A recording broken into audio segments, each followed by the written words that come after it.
All right, we are finally live and immediately live as I just read Shem's message. Bro, you forgot to hit live, so we sat through 6 minutes of intro. You guys got 20 seconds of it. And that's why Instagram didn't want to work for me. Okay, now I can hit the go live button and it's probably going to work. Oh no, I hit, god damn it. Anyways, happy solstice, Merry Christmas. If you're watching this late, maybe Happy New Year. Got Shem Jacobs, Tartarian Truth, back with me again. How are you, brother?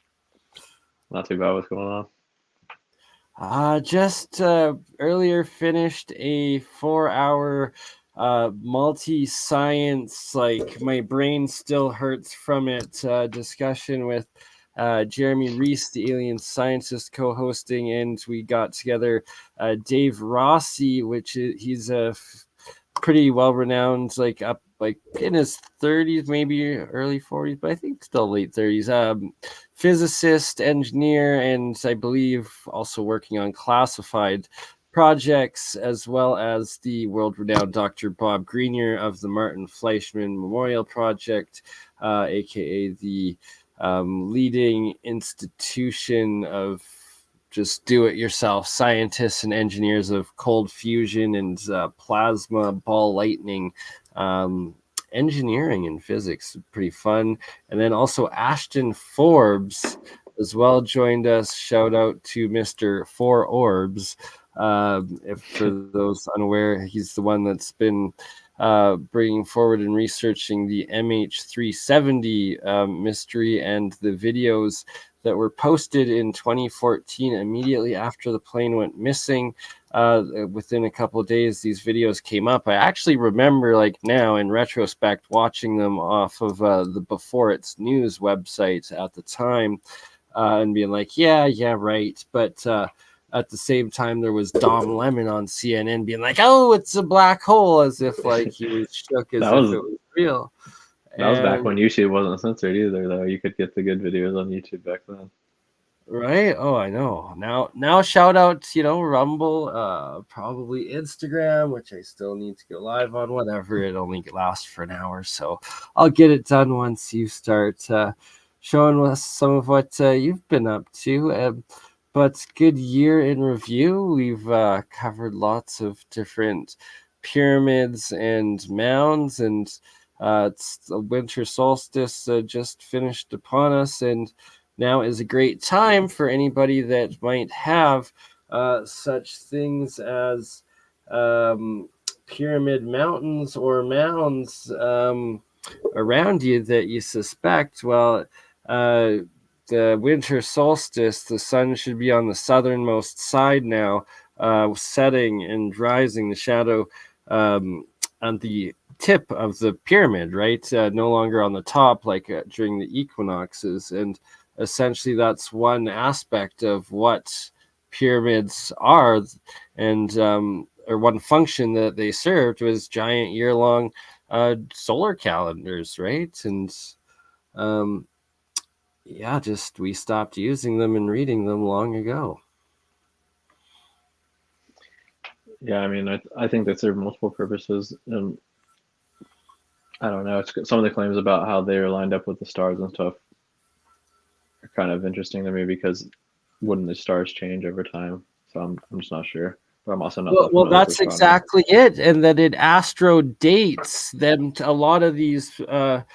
I believe the Giza pyramids and the Sphinx are astroarchaeologically aligned to at least 12,000 years for one or two of the pyramids, or the Sphinx one or the other, and then some of them like 24 and 36,000 years back supposedly, and that's like precisely one of the points of it, is these true ancient and like pre-cataclysm ancient structures that mass academia like scoffs at it or tries to like brush it under the rug, because when you do actually run these, enter it into like the computer simulation or program that calculates it or whatnot, it does come back with what these really ancient times or dates. But yeah, that Shot Calyx. if it's something that it's worth pursuing and looking into and studying more. And the next time we're with do a stream with Hans, talk to him about it, and Samir Asvanovich as well. But I'm gonna take the initiative and do another episode fully on that and some research in between then. But that essentially, potentially, every single pyramid and mound around the world could and should be able to be astroarchaeologically dated to when it was built if they do have those direct star engineering or built correlations, as like lots of them with Orion's belt. And that's a big one that the Giza ones, I believe, are, as well as the main Mexico City ones, and some of the main Chinese pyramid complexes. Yeah, I have a list of a few Chinese pyramids we can look at too. Boom, there we go. Good segue in. Oh, this is okay, so you were asking what I've been working on recently. So this is a map from 1697 of North America, basically. And on this map, there's for some reason in the area of Chicago, Illinois, there's a star fort. Interesting. There's not supposed to be one there, hey? So right here, you can see.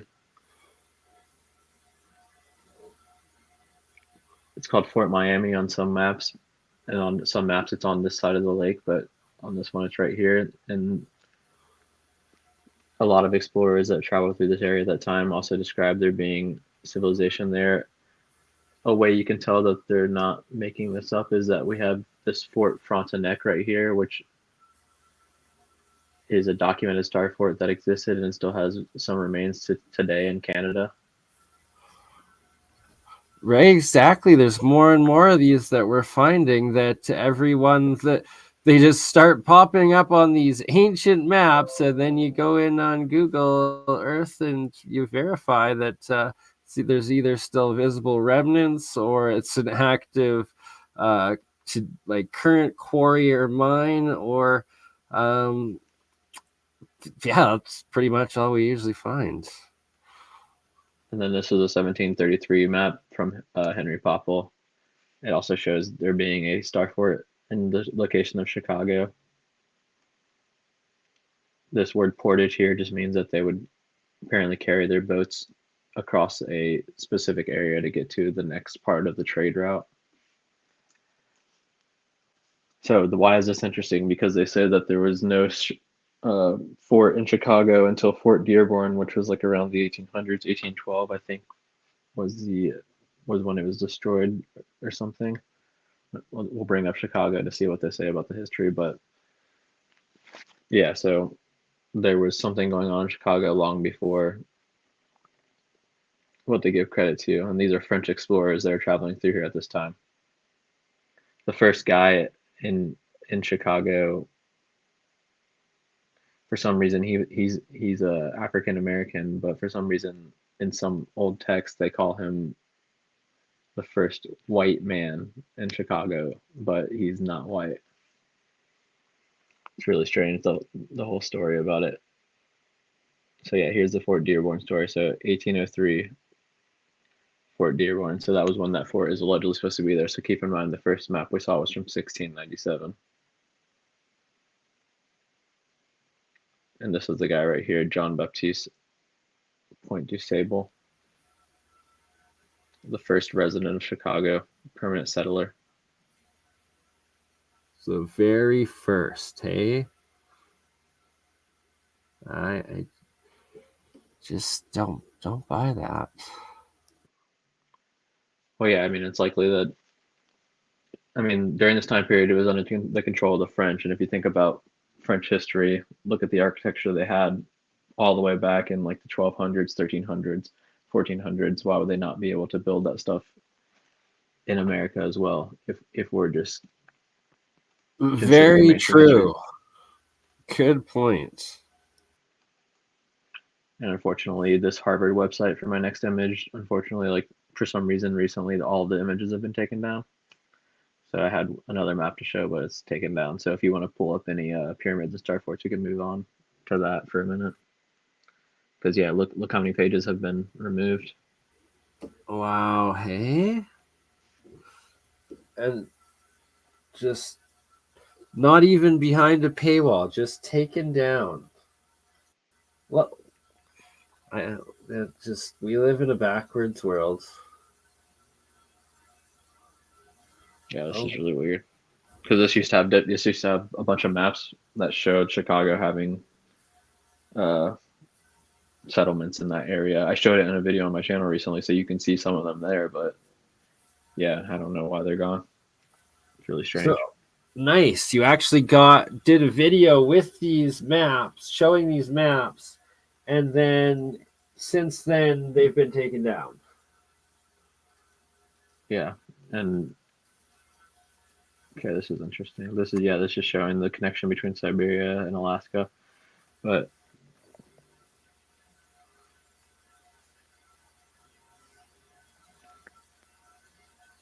the Andean Strait, which is for some reason also called Detroit. But yeah, I don't know. So the maps of North America seem to be gone though.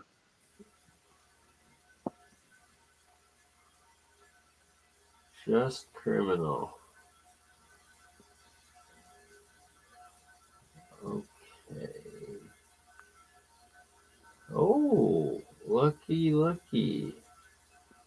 We are live on Instagram, finally. Okay, now I can focus on the rest of everything. Back to the stream. Welcome, Instagram. Part of the meta. How do you feel being meta, Sham? We're sharing Solstice Christmas time special with Meta X, Facebook, Rumble, and YouTube. With a little Twitch in there. Doesn't that just sound like a holly jolly dance of a good time? Or family, I don't know, domestic? I'm just kidding. So one of the maps showed up just now, and try to figure out what year this is from. I don't know. But in the Chicago area, we have a depiction of some sort of settlement.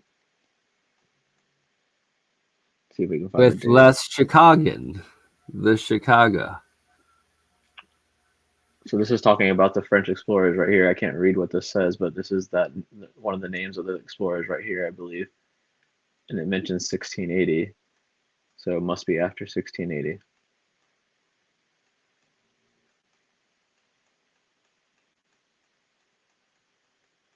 But yeah, there are a lot more maps like this in this book, but for some reason they've been removed, and it really sucks.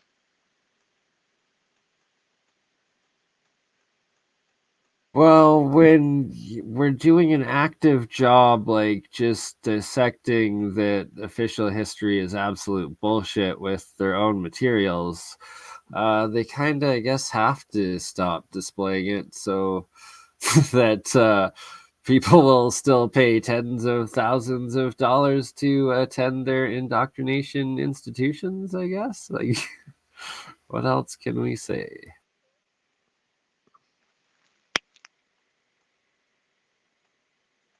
Yeah, it shouldn't be illegal for them to keep some of the stuff private. Depictions of Native Americans, the balding.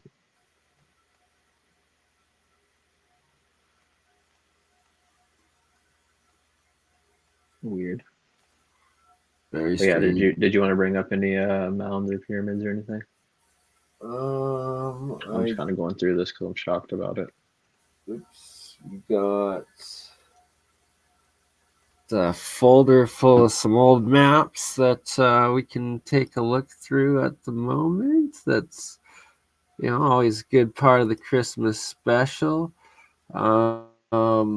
When you have Antarctica and Australia depicted on all of these maps 200 to 300 years before it was officially discovered by the Russians in the early 1800s, right? Like it's kind of fascinating, in that it shows that they're connected. Oops.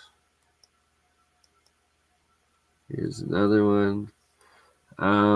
With just another little, what seems to be canal or small continental cross between the two, almost like the Panama or Suez Canal style, that seems to have existed pre-cataclysm at the former civilization's time and existence, that they hadn't yet gone back out to see what was there or confirm it, I guess, until the Russians got back there in the early 1800s. But it was well aware, and it was captured and used by each empire of those times, cartographers and map makers, as what was commonly known beforehand, right? And it's like they kept this knowledge for the military, the royals, and the elite sort of thing, and whatever extra worldly trade and activities they had going on at the time. And basically there was a complete and utter reset, wiping out and rewriting of history. What year are you thinking this takes place on? Well, it's like any map pre-Columbus time, right? So I guess 500 years ago is when they're based off of, but pre-500. So it's like, was there a minor one then, and were all of these maps being copied from the time of like 12,000 years ago, the Younger Dryas sort of thing, like pre-Noah flood, pre-Atlantis flood, but no civilization had been able to like travel to these far extents of the realm since that time to document what's there or what's not actually there. Maybe some have, and like they kept it as extreme secrets, and why there was like places labeled in actual like tips of Antarctica, known islands of like it's like warm, like island of hot ladies, and it's like, no, that it's a volcano and you're gonna die, and there's nothing there but ice. But that was the joke between, or the talk between sailors, right, or elites or understandings. But who knows? It's what, I guess, what it kind of seems. This map is out. Sorry, continue. I was going to say, sometimes I think maybe even just the maps we have are completely wrong, and maybe the world is just shaped completely differently than anything we can imagine.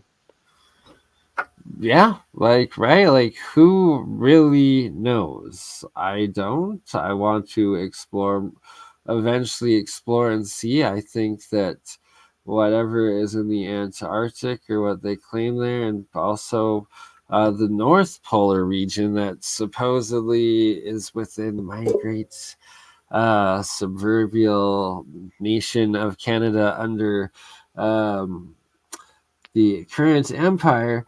But we looked at Devon Island, found pyramids up there, and that's like one of the largest islands that's supposedly uninhabited and closest to these poles, what they call the poles, or the end, or what's documented, right? Beyond that's anyone's guess. Maybe it is just ice. Maybe it's a trans-dimensional portal to an inner Earth. Who knows?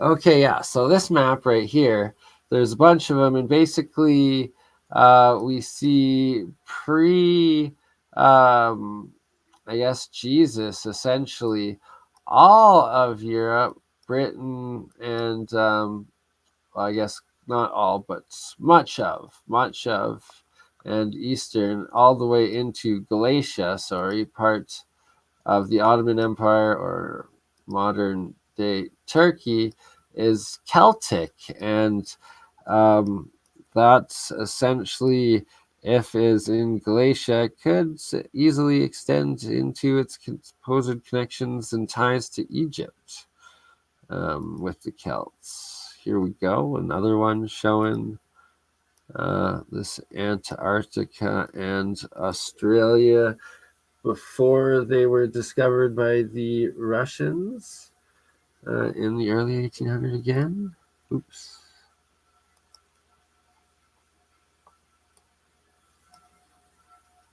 Orbis Christiani 1. Like, we got Tartary Asia, including India and Arabia and Persia and the Ottoman Empire, but not Egypt, not even the Sinai. Very fascinating. All the way through Vietnam down there. And What does not it say? Japan. What does it say over Egypt? Good question. Can't read it at all. Almost looks like Egypt. Aegyp. Possibly. I don't know. We'll have to find a better pixelation Guinea. Okay. And look at this. We got rivers through the Sahara, and it's essentially covered green throughout what is now the Sahara Desert and lakes. And this actually going to what would be flowing the opposite way of the Eye of the Sahara there, I believe. Or is this the Eye of the Sahara? Either way, fascinating. So once again, anything that... So it does show that whatever pre-cataclysm, they had not had world explorers to go down and check these areas yet, or go into the inners inside of Africa and see what's actually there, and that actually that is desert and no longer livable. But that's... and what is this down here, right? We have Brasilia already. America, me, Chile. Wow. I don't even see. I don't understand what the point of this map would be. Patagonia.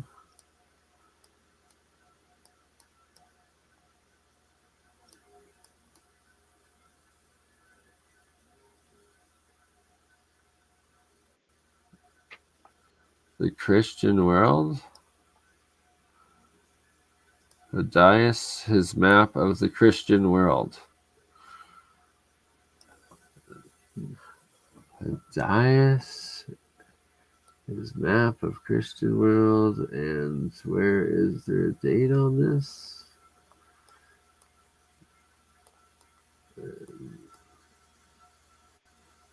Oh, in English, interesting. All right, we'll have to come back and look at that one further. What do we have here? This also looks like it has North America, South America, and what is this down here? Antarctica? Like, what are all these other lands? And then, of course, what do we have here?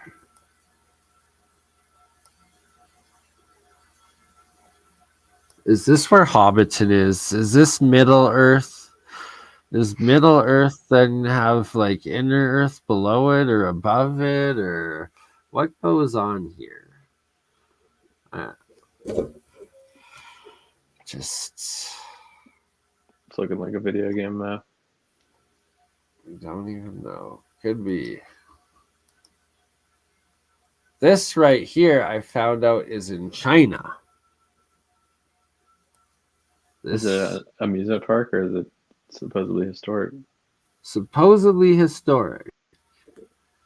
And I'm going to have to look into it more. I think I saw someone decently no, I don't want to make any claims and say any names, but someone on Instagram that showed it that it's worth looking into. Worth looking into. This old map.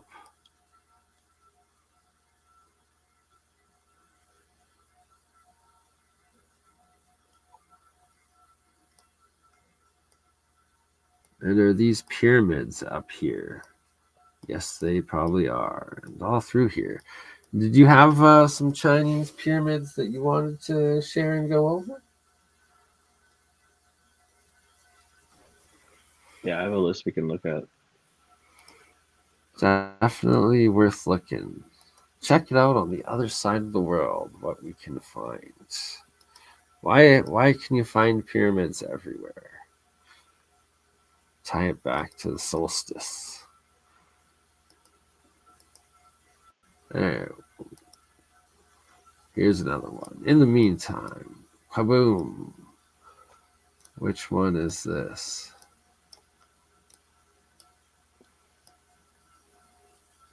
I don't know. Shitty pixelation, darn it.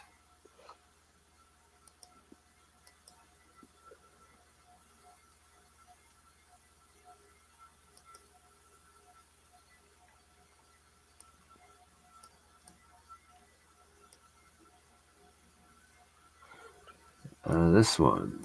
This one's quite well known. And again,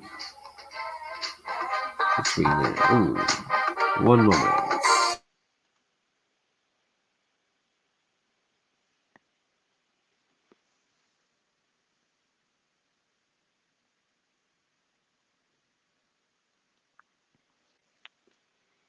We're shaking. Sorry, just on the phone for a sec. Shim got, yep. Oh yeah, no problem. Yeah, so this is a pyramid in China apparently. Wiling, if you want to find it. I'll post this into the chat. As you can see, it's completely massive. They say these are tombs, but they'd never let anyone excavate anything. We have legends of people like the Queen Semiramis coming all throughout Asia and building structures like this. We also have legends of the Mongols building or burying their khans in mountains or hill structures like this. And then within Chinese mythology, of course, you have. They say that all of these are the tombs of Chinese emperors.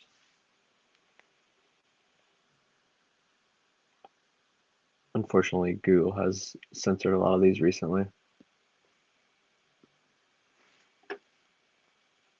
Yeah, and the communists there really love planting trees on them and censoring them like no other. And it's quite a shame. And what we have seen, there's the one queen that was like in perfect mummied condition. They found like in like a sea of mercury or something that had like the whole map of China like rebuilt. I don't know, it's something crazy.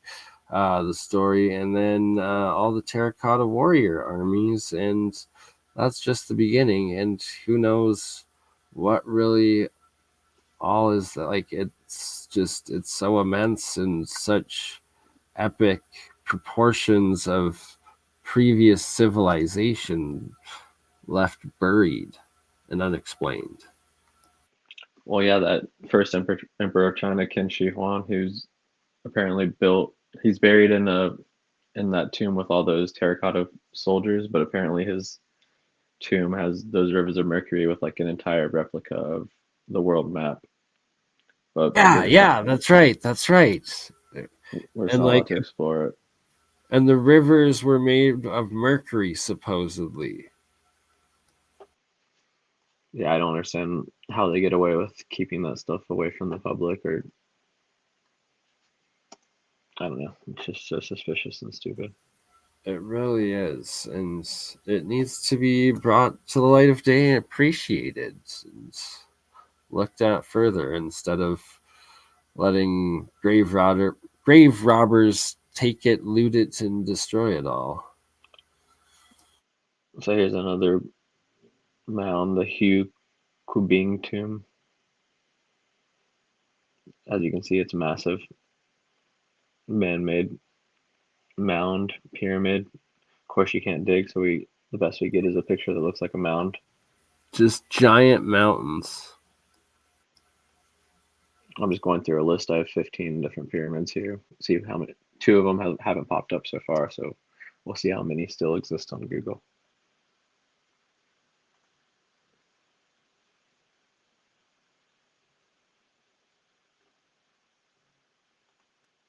So here we go, Maling Mausoleum. So these are just massive sites. Like this is ginormous, and you don't hear about this at all for some reason. And you can see they're planting trees on it too, in this photo here.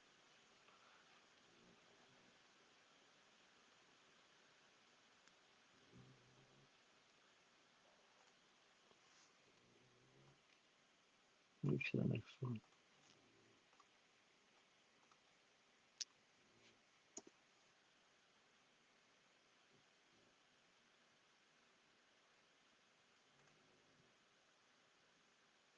The next one isn't showing up. Just planting trees. Nothing to see. And if you plant trees on it, well, then you definitely can't excavate it and see what's under it because, well, you just planted trees on it. That would be The a crime. Hanping Mausoleum. I don't know. You see these same mound structures all over the planet. Which reminds me of the Herodium in Israel. Reminds me of the Bunny Mound that I showed on my channel too. It's just Yeah, one kind of close by you, right?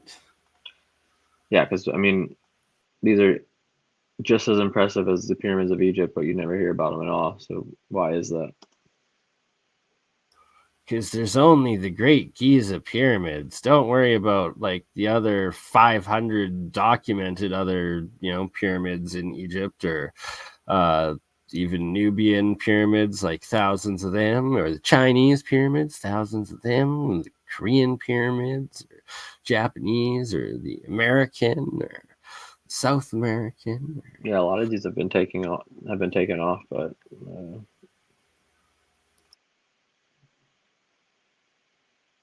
kind of sucks. Maybe we just open up Google Earth instead.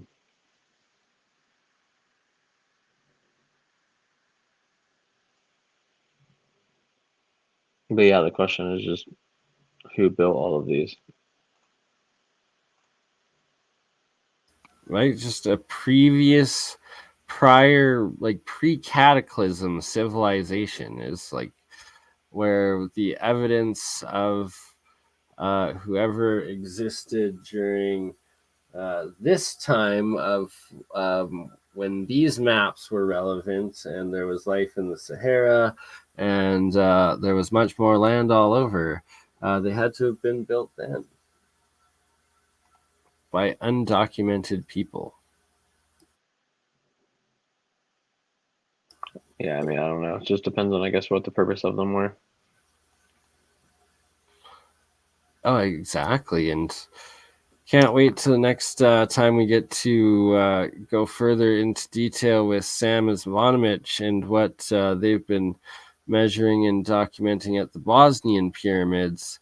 One of the rare cases in the world where they've actually been able to get ownership and conduct open and honest archaeological excavation and different science measurements, and where they've actually detected and started recording this energy beam that like correlates from one of the pyramids of what he had called the sun, and it turned out that this energy beam follows the sun that comes out of the top of the pyramid of the sun in Bosnia, and wonder and suspect that most likely lots of these pyramids and mounds have very similar phenomenon happening, or used to, at the very least. Has that been reported at other sites or just in Bosnia? Have you heard of it anywhere else? I've seen supposed images of them in a couple of the Mexican pyramids. I believe Chichen Itza, as well as Teotihuacan in the Mexico City complex of the gods, city of the gods, they call it. We have Shem Jacobs and Tartarian Truth and BurnEye, the Science Guy, and Crypto Alchemist, and some homunculus with us. Okay. It's a holly jolly solstice. Merry Christmas, New Year.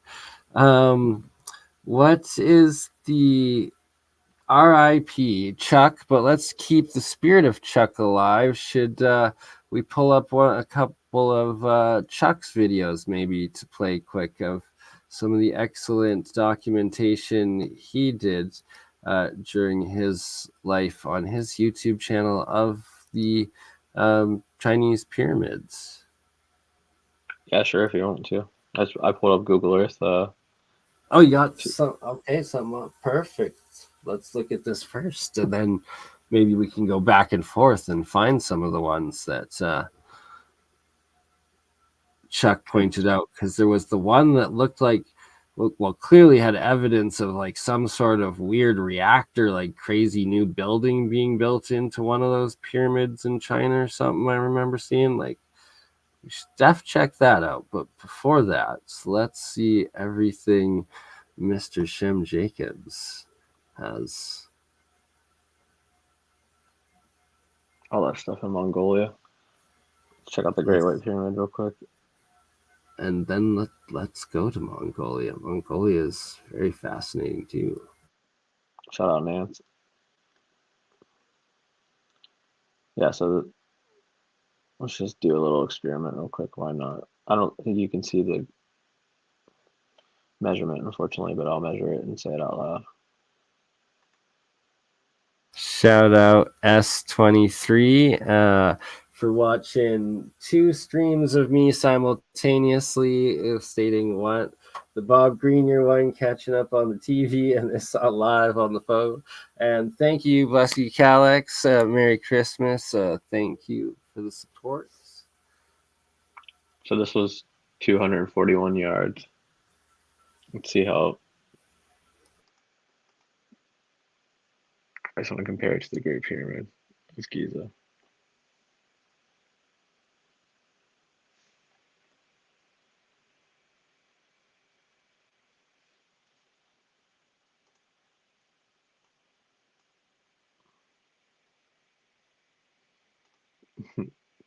Oh man, Canada sucks right now. Well, it was great up until about an hour ago, right before the stream started. Well, it's been above freezing, which is very strange for like up until. Actually, it seems it's been like that the last few years, now that I truly think about it. But as a child, there would always be like waist high, well, head high as a child, but like as you grew up into adolescence, well, it stopped. But large snow starting around Halloween. Now it literally doesn't start until around solstice or Christmas that it's really gets cold, and it was above zero just a couple hours ago. Now there's like this ridiculous wind out, and it was straight out of the north, and it's dropped very cold. It's cold. Yeah, we've only had one snow here yet so far. I'm sorry, guys. My computer is so slow. I'm trying to get this to do it. But yeah, those 2 pyramids, the Great Pyramid and the Great White Pyramid in China were about the same size as far as width. Yeah, and I'm wondering if the White Pyramid one is the complex of the three big ones from China that they've also shown with the um, uh, Orion constellation, the Belt of Orion astroarchaeological alignment. Yeah, I think it was. Let's see if we can check out some of these spots in Uzbekistan. And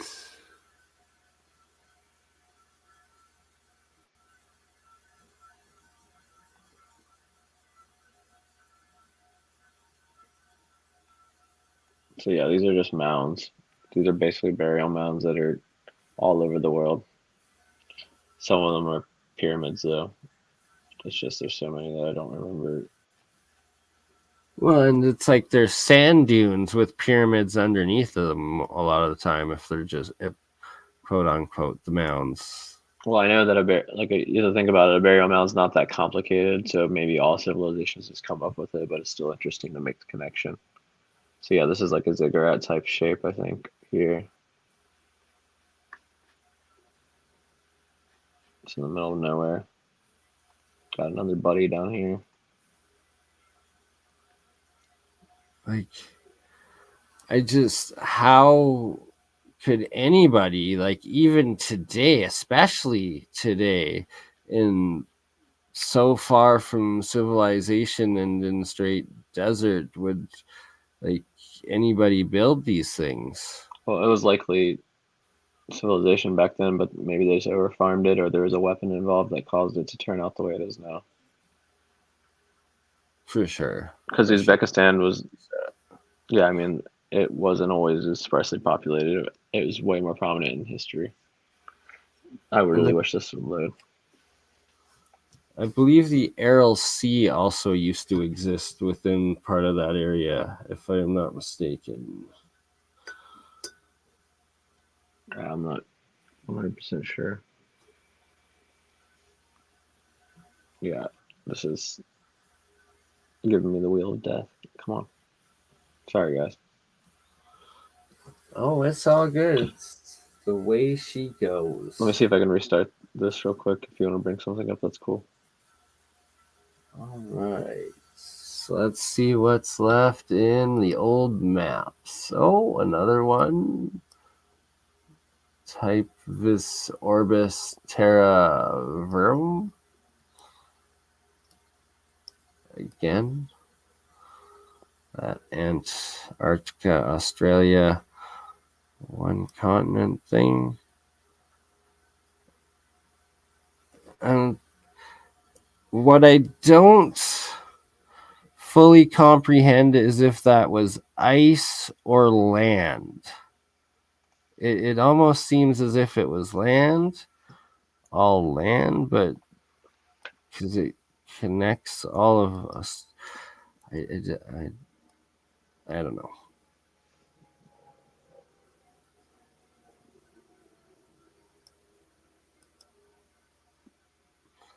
I just don't know. Oh, what do we have here?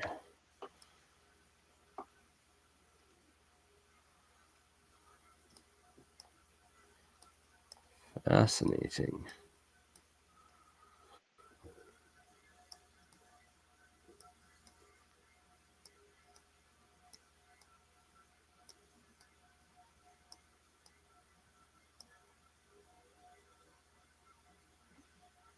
All right, so this is what's underneath the pyramid, apparently.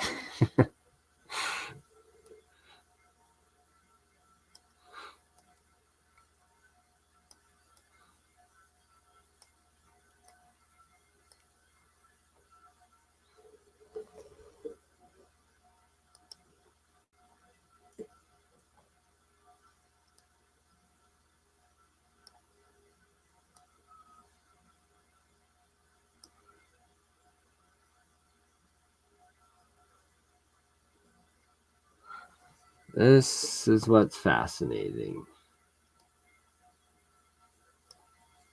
Because you have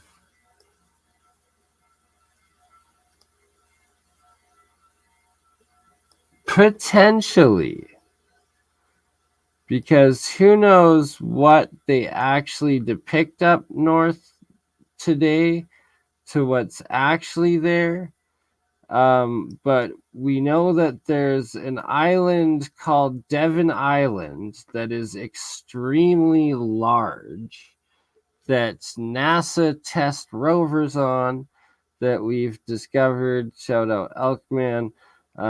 There's Pyramid Bay or Cove in there, and then there was what looks like several pyramids on there and straight giant canal channeled waterways going into it and from it, which is like, could they just be claiming that Devon Island is one of these islands? It would be interesting. I think there's something going on at the North Pole, but I mean, at OSU campus, they have the Admiral Byrd papers apparently, but you have to request one box at a time to view them. So you're apparently supposed to just know what you're looking for before you get there, because you can only have one box per day.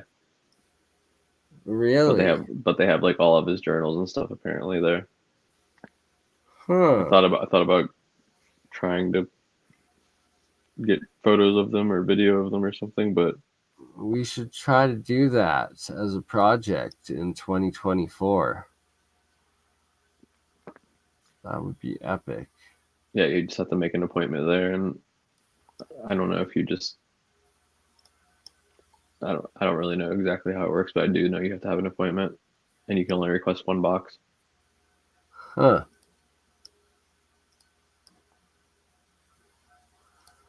Like, and what is this guy? Looks like Lago de Conibus. De Conibus. That's what I thought. Going out. No, not LSU, OSU, Ohio State University in Columbus, Ohio. What is this with these canals?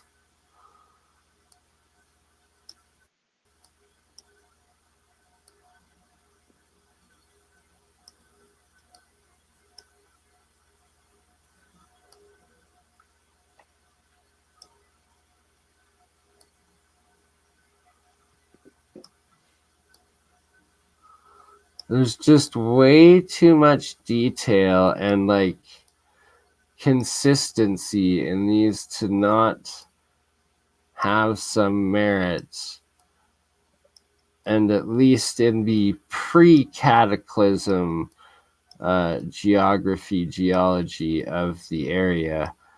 And is it why Einstein made a point to state that he believed in cataclysm, like the catastrophism model, before he died, over, I guess, evolution, or I guess it's combination of the both, but it's, I don't know, there's just so much evidence towards it. I mean, it does. If you consider these maps and why they're so different, you could say it's evidence that there is a more frequent cataclysm that takes place. Because if you think about just that land bridge from Siberia to North America, Beringia is what it used to be called. You have tons of old maps that show them being connected, even though they seem very inaccurate when you look at them. But yes, from why would they create? I mean, why would they create those? People are getting paid tons of money to do that.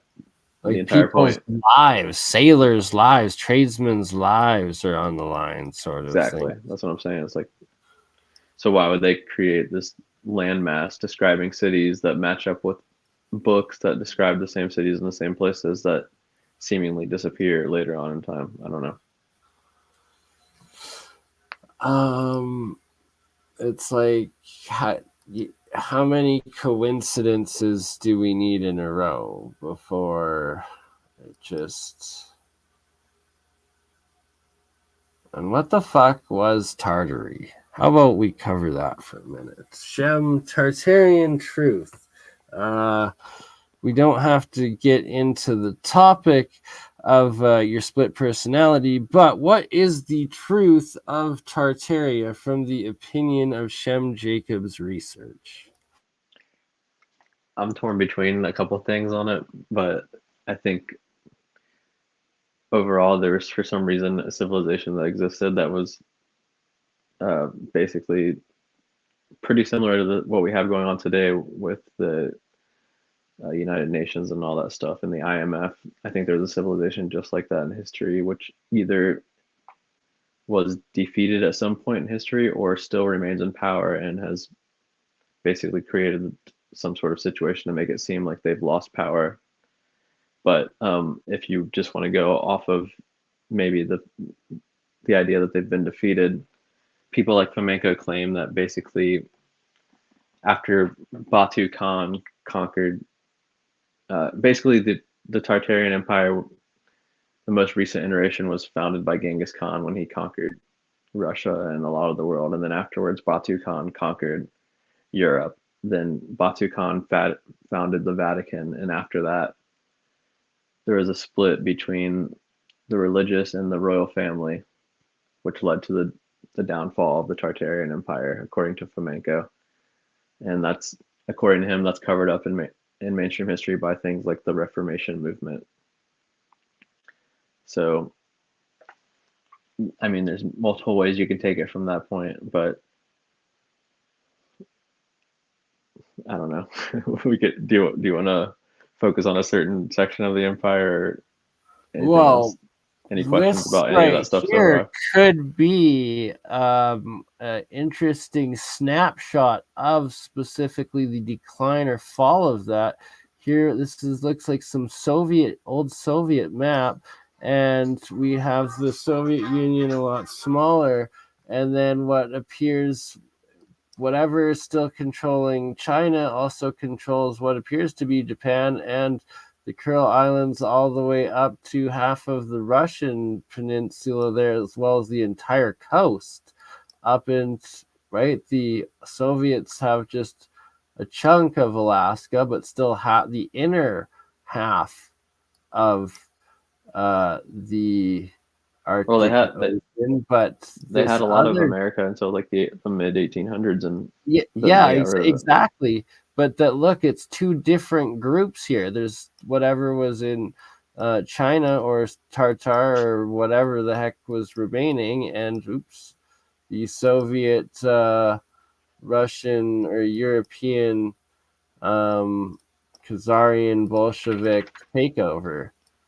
But over here, though, it seems like that the large portion going down north was actually all what existed prior to that. Well, yeah, I mean, there's evidence in history of there being some sort of trade between what is known as Tartaria and North America. But that just depends on how you want to look at it, what it means, because you could just come up with so many different ideas. Like if we're considering that there are frequent cataclysms and stuff like that, that just opens up an entire different paradigm of what could be taking place here. Tartaria could just be the same group of people who have been in control since the beginning, and they reset civilization over and over again. And basically we're like cattle to them. And maybe they even created us to a certain extent, which explains a lot of the Mind Unveiled videos recently with creation of humans. Or if you read, the reason that I even entertain that idea is because when you read Greek mythology or any type of religious text, it talks about God creating man and then resetting and then basically creating man again, right? Like there's these cycles of different types of humans that they experiment with. So that's why I even entertain that idea. But the optimistic way to look at Tartaria, the way that I would like to see it, is that it was basically like a multi-ethnic federation that existed on a worldwide level, and there was some sort of split within the family that caused them to I guess, change society for the worse, or there was a completely different usurper who came to power, and basically some of it existed until at least World War I or World War II in mainstream history. Yeah. It's very hard. It's very hard to explain it briefly, though. I apologize. Right. Deserves several episodes all on its own. And here we have another one that takes point at showing and see South America looked a lot different, as bulkier back then. And again, just this little canal between it and Antarctica that also has Terra Australis on the other half. But looky up here. Why do they all take such point in depicting these 4 islands and inner mountain, I guess, and river? Mike does. The Dark Ages is basically a myth. It's propaganda for some reason. Or is it when society went dark because there was some cataclysm resets potentially, right? And here we got another Islamic map. Arabic. Which That's also. where. Sorry, go ahead. Sorry, I was just stating this. Here's an Arabic ancient map also showing the exact same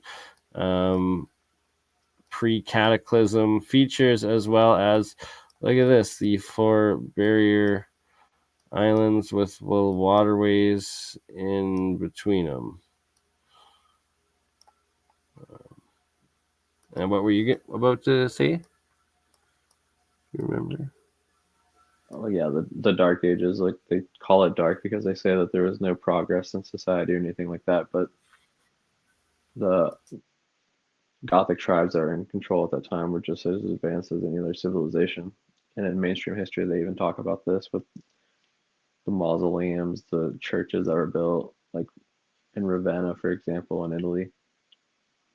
They have entire like cathedrals that have all this intricate painting inside, which for some reason the characters in the painting have been removed to censor out who they actually were.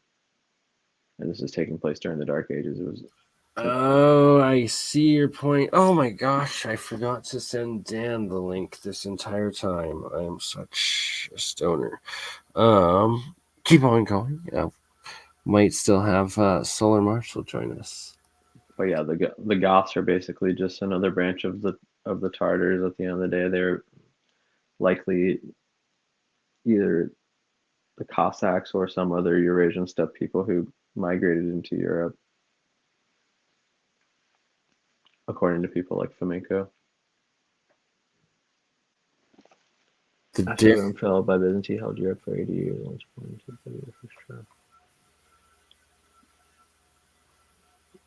When Rome fell, the Dark Ages began. But what you're missing with that is that the Senate continued to function. Nothing changed in Rome after when that happened. Nothing was destroyed. Theodoric literally just came into power, and the Roman Senate continued to function as if nothing happened. So the only reason people think it's bad is because propaganda that exists for some reason. So why is that propaganda exist? That's they just turned into the there's the Eastern Roman Empire and Western Roman Empire split, and there seems to be an ongoing war and split in that same area to this day. But besides getting into politics and the deterioration of world events, instead, the fact that, like you pointed out, and I'm going to also reference Praveen Mohan's work throughout Southeast Asia and all of the faces being carved off the statues there, and potentially are like these elongated skull folk or other demigod or whatever the heck it was, parasitic, what you speak of, is it still there, and do they control things? feel free to speak further on that. Do the elongated skull people? I don't know. Or whoever that's the faces, whoever those faces belong to that have been wiped out of history. I think it's likely that no, they're not. The people who have been removed are not in control anymore. And the reason they've been removed is just because they don't want history to be as accurate. Like there's weird examples all around Europe. For example, like at the Cologne Cathedral, there's the sarcophagus, which has been drastically edited for some reason, but it's edited in such weird ways to where, like, for example, King Solomon is on the sarcophagus and his head has been removed and placed on like a female body. Just weird stuff like that. So I'm not sure exactly why they're doing it, but it's like they don't want people to know who's actually a part of history. I don't know. It's a little bit above my head. I'm still looking into it. Right, but it's that it deserves looking into, and that clearly things have been manipulated. Here again, we see they made the point. They didn't do all of what's here, but they made the point of showing that, oh, there was like just this little canal between the tip of South America and whatever this Antarctic Terra Australis thing was. And what do you make of the island of California back then? I think it ties into the whole Beringia thing we were talking about earlier. Maybe after Beringia disappeared and all this stuff, whatever caused California to no longer be an island, but it's hard to tell. Have you ever heard of that Chan Thomas book, The Story of Adam and Eve? Yeah, the CIA classified it, right? Yeah, well, the cataclysm he describes in that book is pretty frequent, so it could have something to do with that. But at the same time, how frequent are we talking? What are the actual odds of Archaic's doomsday cult being real? the 138 thing, I don't think it really makes too much sense, because unless they did like a hell of a good job after World War I and World War II, which I guess is entirely possible, but we do have interviews with veterans from those time periods that say that they were alive. So it's hard to like discount those, I guess, because if you think about, Are you saying that there's nobody alive before then? Like that? That's one of his claims, essentially. Like, so 138 years before 2040 would be 1902, right? So yeah, the last Phoenix event would have been 1902. So in his theory, that could have happened just in specific parts of the world. So yeah, there could have been pockets of civilization that survived it or whatever. But if we think about just, I guess, civilizations, if there was a reset in 1902, I just don't know how there wouldn't be people alive who would at least remember something to do with that. like right? I talked to my grandfather like as a child and like growing up and always asking him like from stories of when he was a kid, which definitely was from way before then, and back before they had immigrated to North America, I believe. Yeah, when he was a kid, yeah. It would have definitely before that time. So Just makes no sense. he does have a lot of knowledge of chronology and stuff like that, but I mean, obviously everyone has their outlandish theories. We've already put some out here tonight ourselves, so yeah, and that's just speculation though. Like that's exactly. I ain't building a full channel or novel or G.I. Joe movie on it.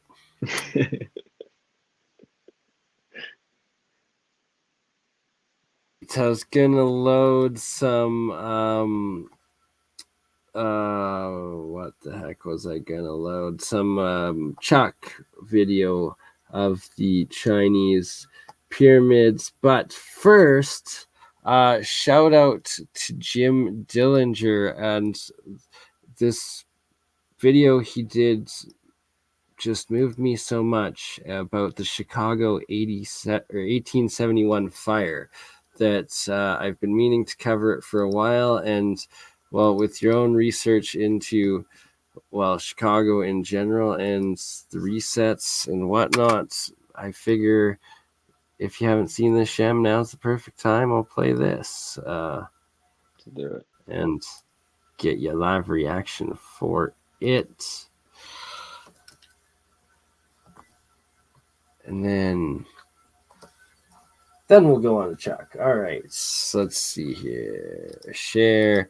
And this time I remembered to share it on Twitter. So the annoying ads. Can you hear it, Shem? I can't see it though. All right. Did you? Now, today, we're going to talk about Chicago. Good now. 1871. Yeah. Look at that city. That city was well intact. Look at those bridges. Look at those buildings. Look at the whole place. And you all know what happened on this date, October 8th to the 10th, 1871. The whole place got destroyed in fire. And 1871, that happened at the time when America became a corporation crown colony. Now, we're going to get stuck into here some of the evidence that it's going to get a little bit freaky. So, that's not why we call it the Windy City, but I can tell you it was pretty windy that night. Look at that.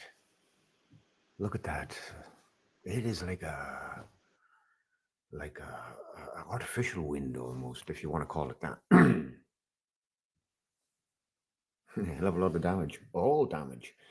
I don't know whether this is a mixture of a photograph and a drawing. No, these are AI. These have to be AI. Scarpering down through the streets. It doesn't look right. Yeah, it's AI. This is an AI photo. Damage. This is O'Leary's car kicked over a lantern and burnt the whole fucking city to the ground. I mean, it's a joke. Look at what you're looking at. It's the same damage as the San Francisco earthquake, 1906. It's the same fucking damage as Hiroshima. It's the same damage as Dresden during the war. It's the same damage you see in the old black and white photographs of St. Louis, Missouri in the 1860s in the Civil War. Same damage, same tech, same weaponry. Paradise Lahaina. Walls sliced to pieces. And even this here wall here on the left hasn't got any scorch damage on it. The timber here is all laying on the ground, fell out, didn't burn. All this timber here didn't burn. Weird shit. Look at these chimney stacks. Play a little bit of this video. Now look at that beautiful church burned to the ground. There's another church burnt not to the ground. And there's another church right there. And as we pan around, we probably see some more. So I'm asking myself, I mean, what have you got? Episcopalians next to Hooges, next to Jayhawkers? 3 churches right next to one another.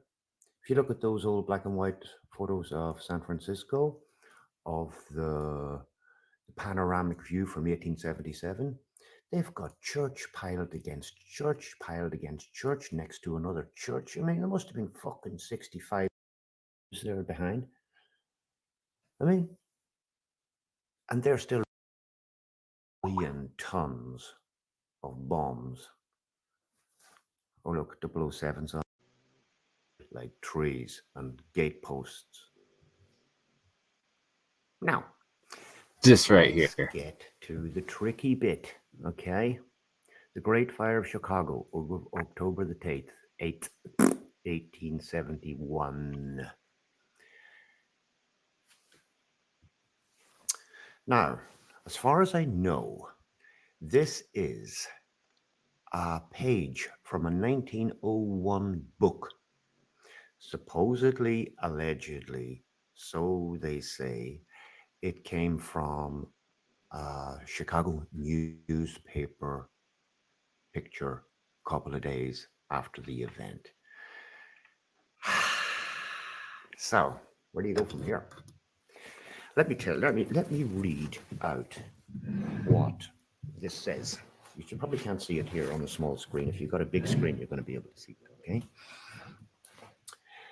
The Great Fire commenced on Sunday evening, October the 8th, and continued until Tuesday, October the 10th, consuming the business portion of the city's public buildings, hotels, interstellar trading depots, newspaper offices, railroad depots, and extending over an area of 5 square miles. The fire began when immigrant aliens, feeling cheated in a business transaction, took to the skies in their floating saucer crafts and employed their destructo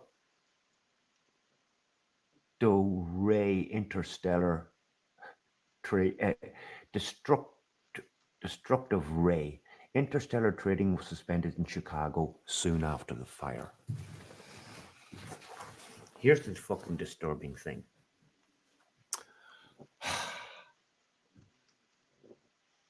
A group of immigrant aliens feeling cheated in a business transaction. Whatever was going on, if there's any factuality to this whatsoever, right? Whatever was going on, they had a deal with the people in the city. Because, well, look, man, this tech has been around for as long as the Earth has been around. And I'm gonna just pause it there. Any shout out Dim Gillinger channel, Jim. If anyone wants to go, well, please do go subscribe to Jim, and he just goes into a little bit of curse words, ranting of the current politicians running Chicago. So we don't really want to.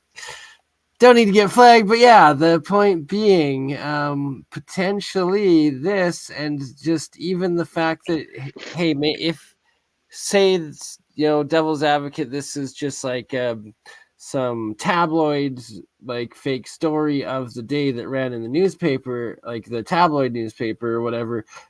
Regardless, it's the fact that this is 1871. And it's flying saucers with death rays that they're already depicting, like it's already within human consciousness, and that there's obviously reports of them happening elsewhere in the world for them to fabricate it or document it in this instance. Yeah, it's really interesting.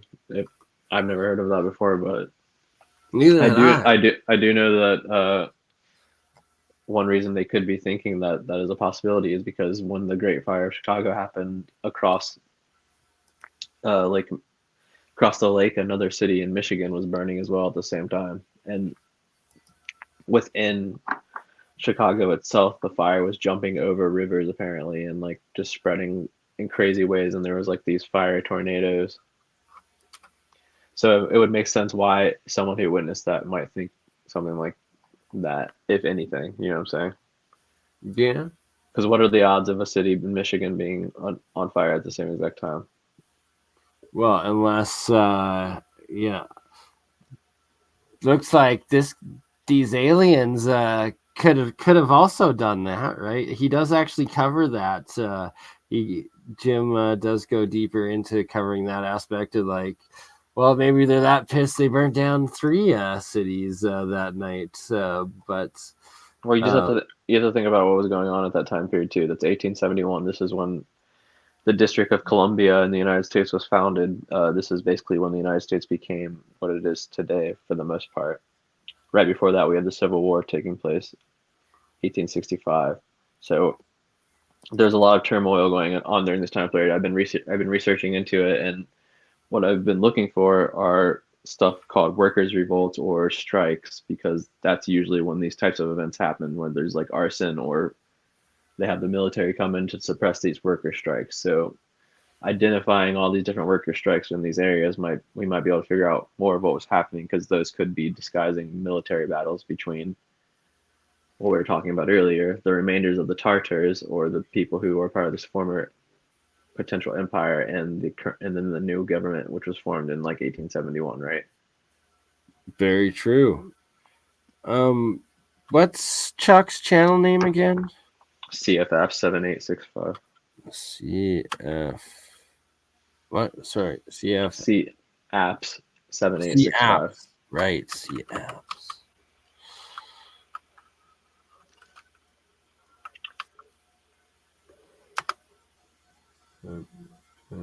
Oops. One more time. CF apps CF 7865. CF apps 685. Yeah, if it doesn't work this time, you can just go to my channel. It's like the number. It's like the first thing on the subscriptions thing. My dyslexic self finally managed to get it through the keyboard, and here we go. So much good work. R.I.P. Chuck. May your soul be resting or exploring all of these places. One last thing about the fire thing, though, is that we were looking at the remains of the city, and it looked like it had been completely destroyed. It was unbelievably destroyed. There was a gun at the 1893 World Fair called the Fair Krupp gun, I believe was what it was called. But basically, they were saying that it had the capability of destroying buildings in the same way as what they were showing in those pictures. Really? It was like this massive cannon that could. They tested it out once, and it like skipped across the water or something and messed up a bunch of stuff. They allegedly only ever tested it, but I'm just saying it. There was potential of that technology, yeah. It could shoot across the lake too, apparently. Right, like that's yeah, definitely not cannon. I mean, I guess they'd have artillery that could go that far today or further, but that's just crazy. Much more than they admit or document. All right, let's see. There's just so much good stuff that Chuck did. And where is the Chinese pyramids? Further down. I might have a link to it, actually. Ooh, maybe let's check this one out first.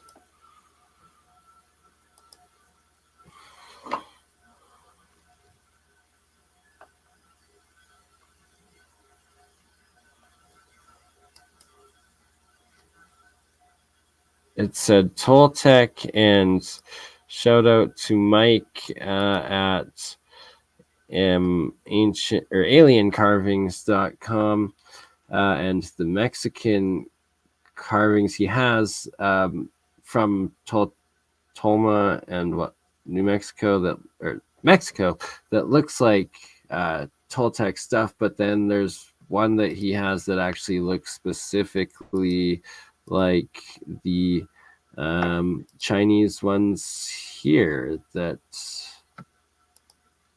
we will quickly check this out, and then the pyramid to finish it off, I guess. Everybody, video here for you today. Ancient History News. This is, I believe, the 30th edition of this series. I started this over a year ago. Look at 5 ancient history news stories. But first of all, I want to say congratulations to Dendel and her band. They won the Battle of the Bands in Henderson on Saturday night, won first prize. Congrats to her. And for new subs, Dendel has been singing on my channel since the fall of 2016, I believe. So big congrats to her. Shout out Dendel. Maybe Let's we go should down to interview Cairo her today about for our first story. her Big time event's going to happen here. Dendel Hoyak. Yes. They're going to have a big procession where former rulers of Egypt are going to be paraded down the streets to a new home. Let's just go to a story here.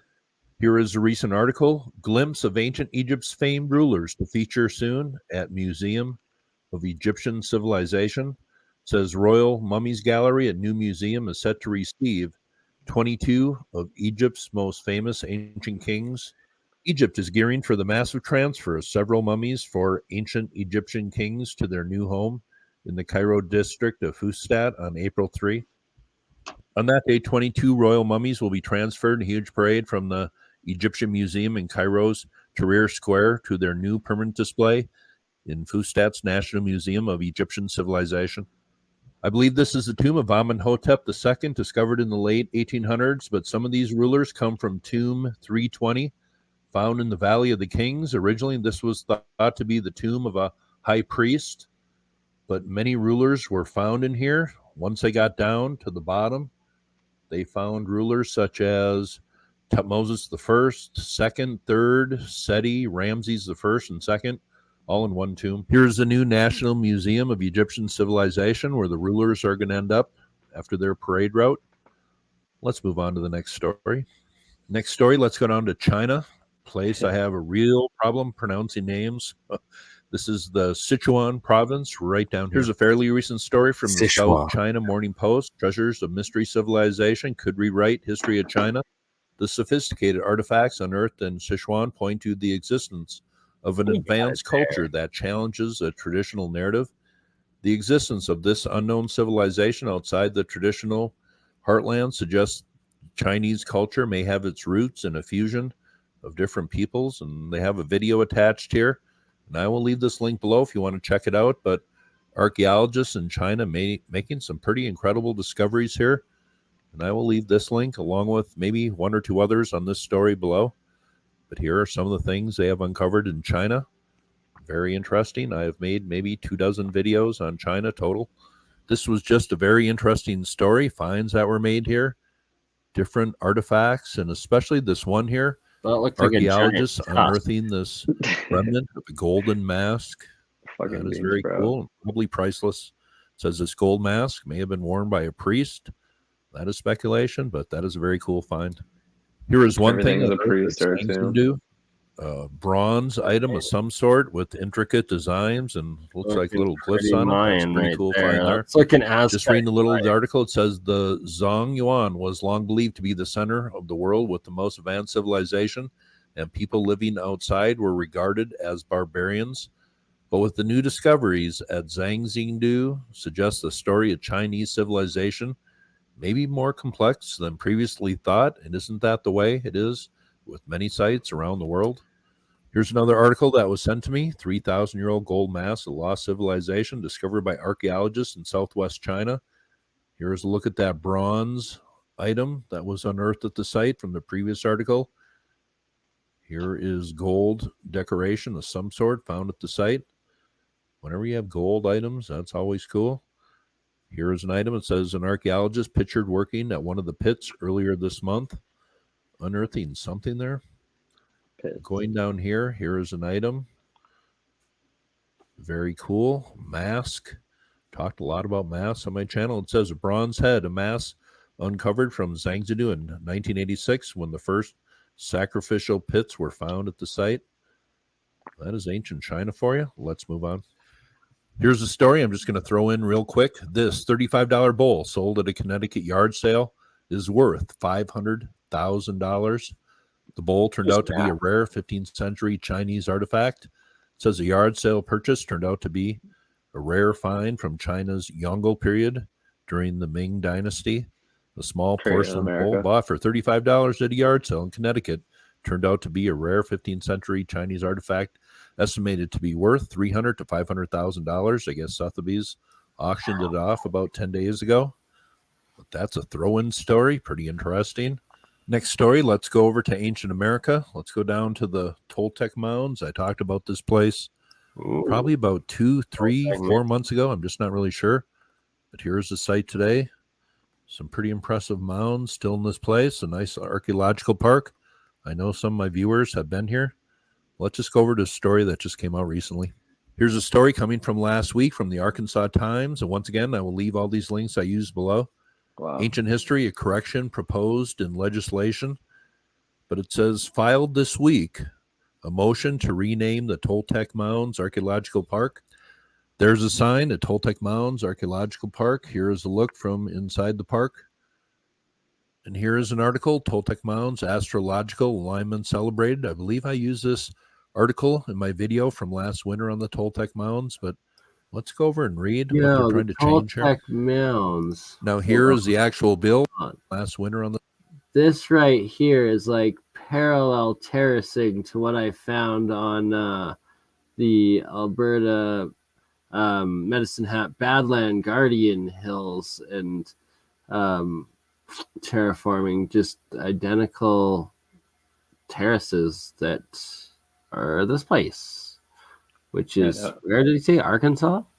Yeah, it's in Arkansas. I wish that they would get some photos of closer up so we can see how much space is in between the them. Toltec Mounds, but let's go over and read what they're trying to change here. Now here is the actual bill, House Bill number 1823, to rename the Toltec Mounds Archaeological State Park. And says the Toltec Mounds site is an archaeological site in Arkansas that protects an 18-mile complex with the tallest surviving prehistoric mounds in Arkansas. It was declared an historical landmark in 1978.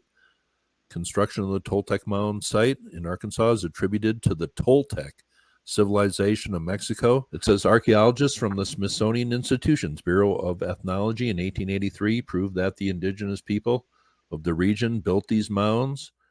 And it says down here at the bottom, the Toltec Mounds Archaeological State Park shall be renamed Chief Hecaton Archaeological State Park, and the name shall be changed only by an act of the General Assembly. So I will leave this below if you want to check out the wording of this article, but they want to change it because they don't think this has anything to do with the Toltecs of Mexico. Next story, let's go down to Russia. I found this very interesting. I talked about this maybe 6 or 7 years ago. I don't think I've talked about it since, but I saw a few people tweet about this. This is called Shigir, right down here. A very interesting find was made down here in 1890, and it just seems like many other things, this too is getting pushed further back in history. Let's just go to an article. This is Science Alert. This is called the Shigir Idol. The world's oldest known wooden statue is over 7,000 years older than Stonehenge. That is based on when you think Stonehenge is built. But it says the further back you go in time, the sparser the archaeological record grows.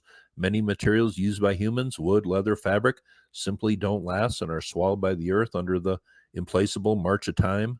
The Shigir Idol, in that context, is a marvel.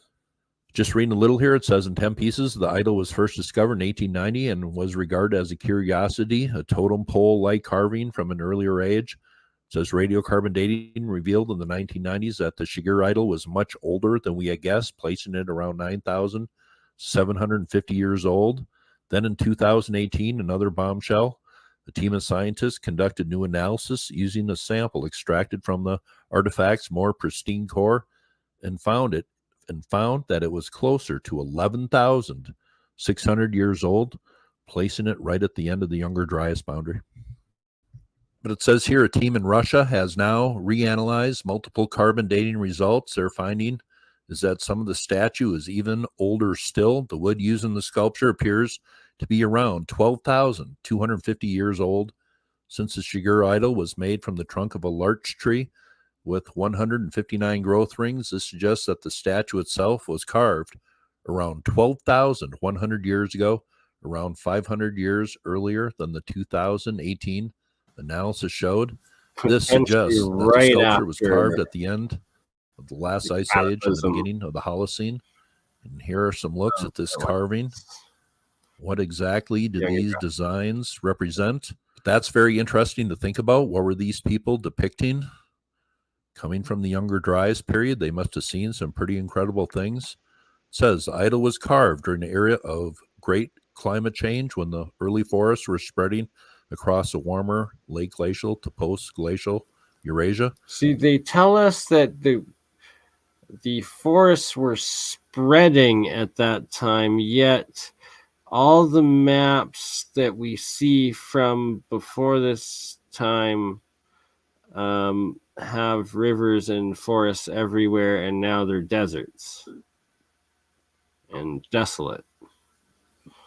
The carbon, I don't know, the carbon dating thing too. Yeah, I know. There's a lot of suspicious.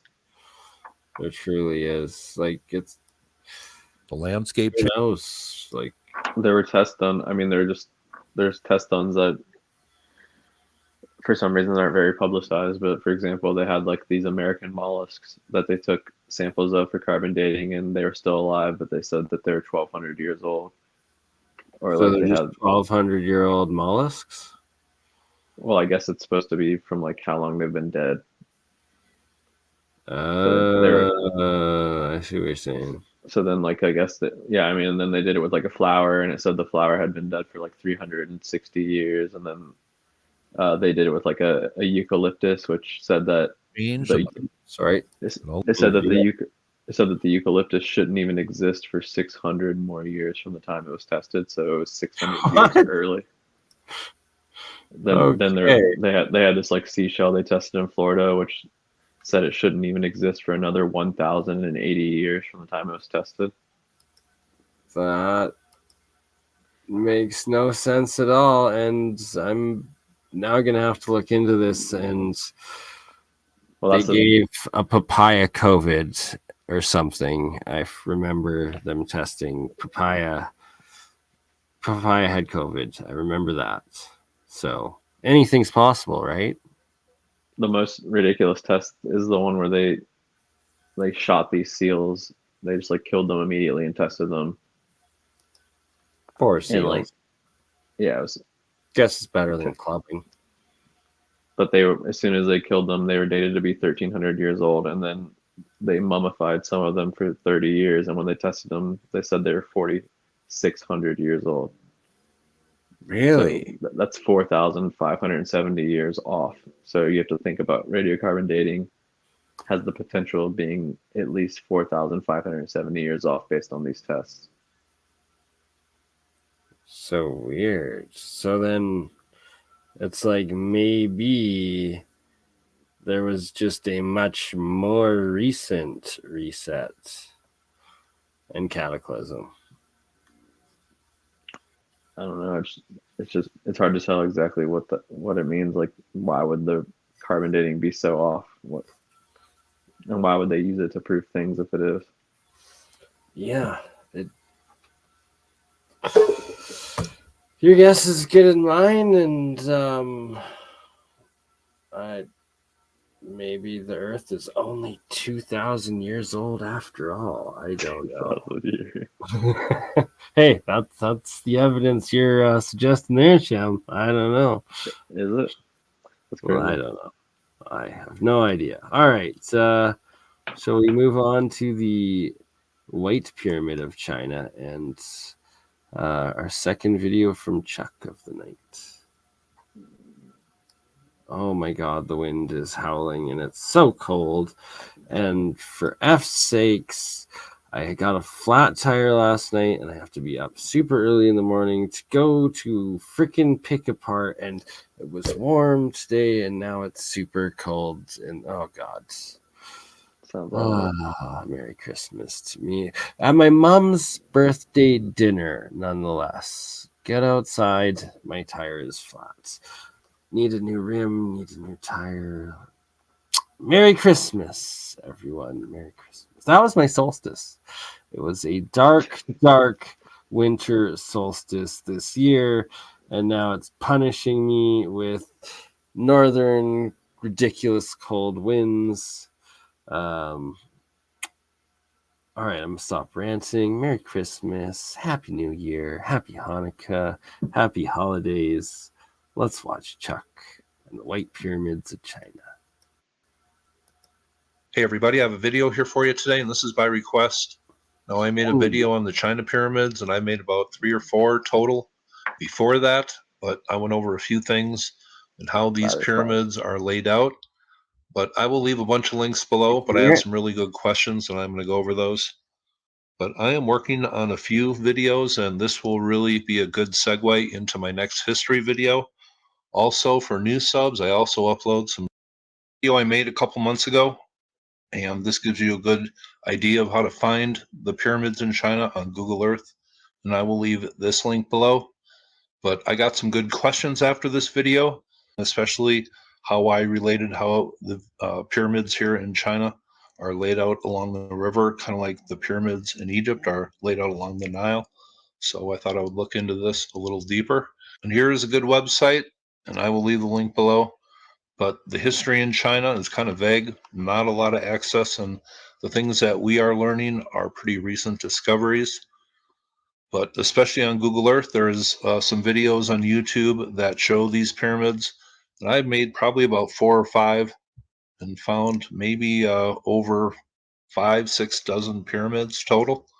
Now, there was some work done on these in the 1960s, and also at that time, there was a gentleman's diary discovered who was here in the very early 1900s. I'll just read a little. But this gentleman's name was Schroeder, and in 1912 he writes, I captured the spirit of this magnificent spectacle. We drove around in search of the pyramid entrance, but we did not find anything. When Schroeder asked Bodikan, the local, about the age of the pyramids, he says it's more than 5,000 years. When asked why he believes so, Bodikan said, in our oldest books, written 5,000 years ago, these are referred to as the ancient pyramids. They were built in the times of the ancient emperors who said they originated from the sons of heaven that had descended to earth on their fiery dragons. Here is a map of some of these pyramid structures that are along the river here. It says, stretching from east to west for 50 kilometers, the valley resembles the Milky Way. Here you see how things are growing today, and they kind of tried to just cover these things up, but there is actually, it seems, causeways off the front of these that are covered up by time. And here are some of the clusters of pyramids. I don't know if there's really been good work done here on what these actually are representing, if they are representing anything as far as stars. Here's a look at some of the other ones.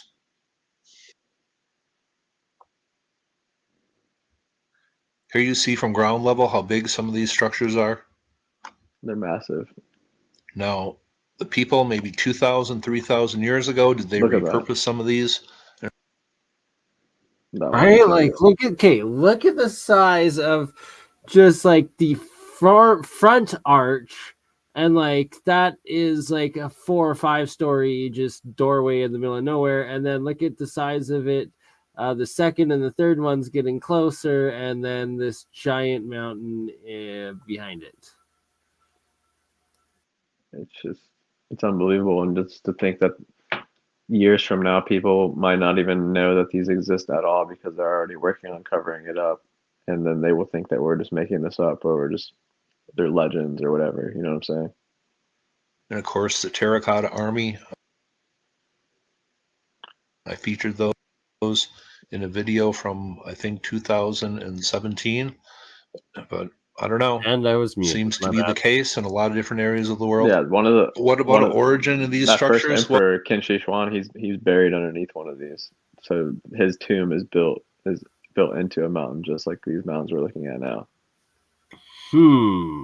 So was he the first or was he the last? He's the first like documented one according to mainstream history, but Chinese history goes back much further than that. Yeah. Clearly, well, yeah, they both stated it, as well as clearly we're looking at it. Well, according to the ancient Chinese legends that seem to be preserved and written about, it says construction of the pyramids took place during the reign of the emperors who originated from the sons of heaven, those who descended to earth on their fiery metal dragons. Oh, wow. So even the Chinese legends state that it was alien demigods that came, and it was their descendants, the ones that mated with man or whatnot, or what was mated with Sasquatch and Neanderthal and made us, or yeah, I mean, there's multiple ways you could think about it, because it could just be a more advanced type of human who just arrives and basically, teaches them everything and interbreeds with the civilization there. Same type of thing. It could be an alien. It could be from the sun, the sky. Well, and the sun. Yeah, I mean, they could be describing various things with those allegories, but yeah, I mean, all of it's possible. We went there. And you can take Sorry. Finish your thought, or should No, I that was it. Whatever you want from that. But who are the sons of heaven and how many are there? Well, the legendary Hung Dai is the main guy. Maybe he is the Thoth of this group, but he has assistants. How many total are there? Well, there are 7. But the legend kind of echoes other places, especially Egypt. But I'll talk about that in a second. But it talks about the sons of heaven being wise beings that appeared in the celestial empire long before the first states emerged in the Huanghe Basin. Huang Dai and his team of 5 male companions and 1 female companion descended from heaven to earth in a chariot. They were the 7 sons of heaven. So you can take into that interpretation, whatever you want. But the legend of 7 beings brought civilization long before recorded history started in China. And that is exactly like Egypt. The 7 sages roamed the Nile Valley and set up where the primordial mounds were to become the temples in Egypt. And we're going to talk about that tomorrow in a special video that's coming up. When it says they came down from heaven, I think it means they brought the plans of heaven down to earth. Here are some more pyramids in China. But when they talk about bringing the plans of heaven down to earth, that simply means to me, as above, so below. And as above, so below is not only in the Hermetic text, that also comes from the Vedic text. But not only the 7 sages who brought civilization to the Nile Valley and to the place we call Egypt today, but also the 7 rays of light, the 7 seers, brought civilization to the Indus Valley in the India region.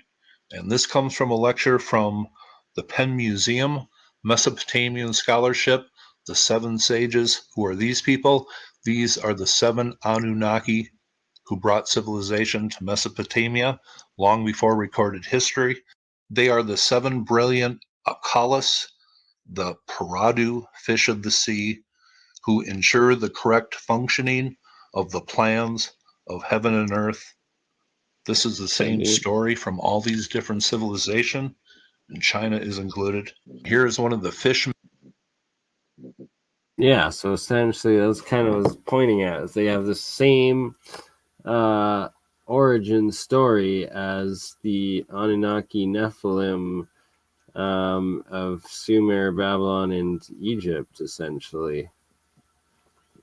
I guess Egypt's a little different, but I think it ties into the potentially the reset myth or something to do with that, because what they're describing I think ties into Dionysus or some. It's like it seems to be describing some sort of astronomical layout of the stars to where the sun or some sort of planet is in a certain position to where that's when this event seems to happen.